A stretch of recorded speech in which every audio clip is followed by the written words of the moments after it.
வணக்கம் நண்பர்களே, நான் உங்கள் துரை. உச்சநீதிமன்றத்தின் தலைமை நீதியரசர் திரு பி.ஆர். கவாய் அவர்களை வழக்கறிஞர் தாக்க முற்படுகிறார். அவரை அப்புறப்படுத்திய காவலர்கள் உடனடியாக இந்திய பார் கவுன்சில் அவரை இடைநீக்கம் செய்து உத்தரவிட்டது. அதனை கண்டித்து நாடு முழுக்க உச்சநீதிமன்றத்தின் நீதியரசர் மீது தாக்க முற்பட்ட வழக்கறிஞரை கண்டித்து நாடு முழுக்க கண்டன ஆர்ப்பாட்டங்கள் வழக்கறிஞர்கள் செய்து வருகிறார்கள். வழக்கறிஞர்கள் தலைவர்கள் கண்டன குரல் எழுப்பி வரும் நிலையில் அது சம்பந்தமாக சென்னை உயர்நீதிமன்றம் அருகில் விடுதலை சிறுத்தைகள் கட்சியுடைய தலைவர் தொல் திருமாவளவன் அவர்கள் வழக்கறிஞர்கள் கூட்டிய கண்டன ஆர்ப்பாட்டத்தில் கலந்து கொண்டு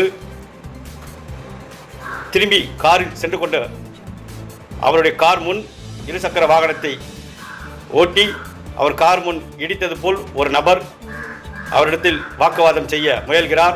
அதை அந்த கட்சியினுடைய நிர்வாகிகள் தடுத்து நிறுத்தப்படுகிறார்கள். அவரை தடுத்து நிறுத்துகிறார்கள். அவரை கண்டறிந்தால் அவர் ஒரு வழக்கறிஞர் ராஜீவ் காந்தி என்று தெரிய வருகிறது.